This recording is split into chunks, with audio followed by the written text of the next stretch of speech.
Hello, हमारे channel खूनी सांदे में आपको खुश आमदीद कहते हैं। तो हम लोग आपके लिए लेकर आए हैं मज़े मज़े की खौफनाक कहानियाँ। तो अगर आपको हमारी कहानियाँ अच्छी लगे तो लाइक शेयर करें और सब्सक्राइब कर देना। तो चलो आज की कहानी क्या है देखते हैं।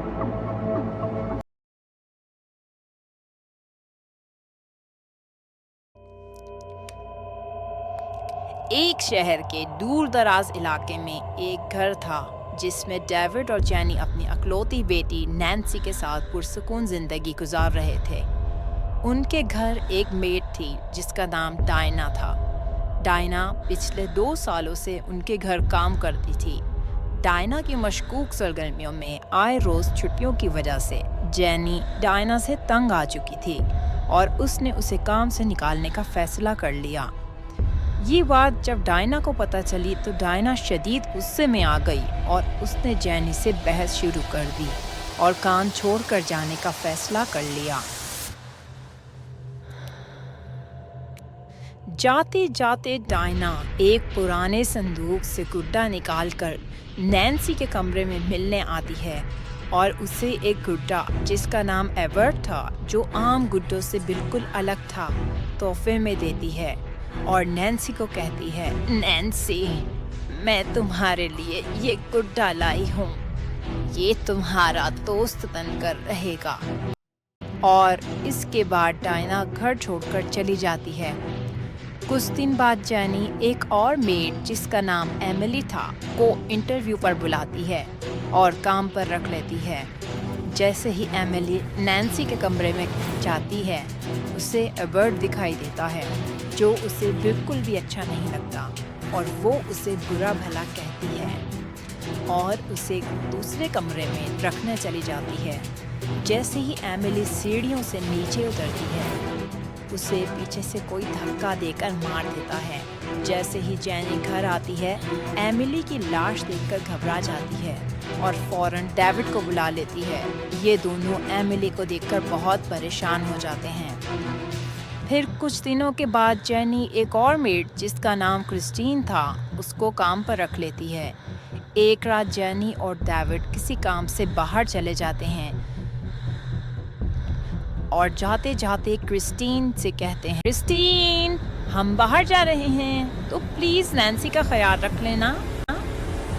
क्रिस्टीन अपने रूम में सोफे पर बैठी आराम कर रही होती है तो अचानक से उसे महसूस होता है कि उसके अलावा भी वहाँ कोई मौजूद है। डर के मारे वो घर से निकलकर अपने घर की तरफ भाग जाती है। जब वो अपने घर पहुँचती है तो वो देखती है उसके पीछे कोई खड़ा हुआ है और अगले ही लम्हे क्रिस्टीन को कत्ल कर दिया जाता है। कुछ घंटों के बाद डेविड और जैनी जब घर वापस लौटते हैं तो वो देखते हैं कि घर का गेट खुला हुआ है और क्रिस्टीन भी घर पर नहीं है। जब डेविड और जैनी तहकीकात करते हैं तो पता चलता है कि क्रिस्टीन अपने घर में मुर्दा पाई गई है। उसका किसी ने कत्ल कर दिया है। इन सब मामलात के बाद जैनी को यकीन हो गया था कि ये सब कुछ डायना के जाने के बाद से हो रहा है और एबर्ट का भी कोई ना कोई इन तमाम वाक़यात में अमल ज़रूर है। अगले ही रोज़ जैनी डायना के आबाई गांव उसके घर जाने का फ़ैसला करती है। जैसे ही वो डायना के घर पहुंचती है तो उसे वहां से एक बुज़ुर्ग मिलता है जो बताता है कि डायना का तो 2 साल पहले ही इंतकाल हो चुका है।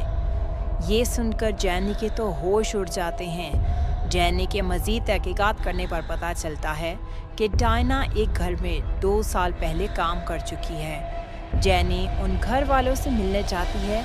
वो घर वाले बताते हैं कि डायना 2 साल पहले उनके यहाँ काम करती थी और उसने एक गुड्डा उसकी बीवी को गिफ्ट किया था, जिसकी वजह से उसकी बीवी की तबीयत आज तक ख़राब है। इन घर वालों ने जैनी को बताया कि वो गुड्डा आम गुड्डा नहीं है, उसमें शैतानी आत्मा है। तुम जल्द अज जल्द उस गुड्डे को तबाह कर दो, वरना वो तुम्हारे पूरे ख़ानदान को नुकसान पहुंचा सकता है।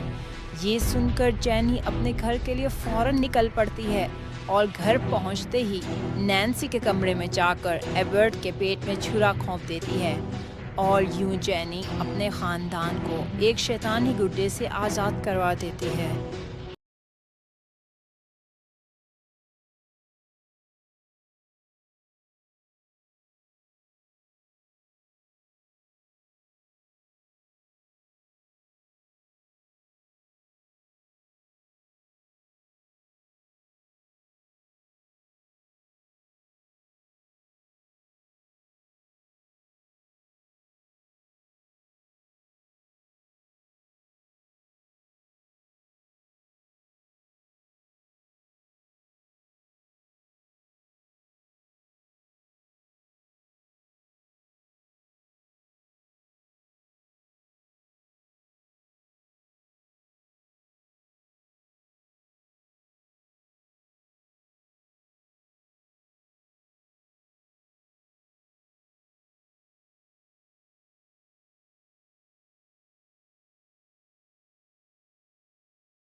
क्रिस्टीन, हम बाहर जा रहे हैं तो प्लीज नैन्सी का ख्याल रख लेना।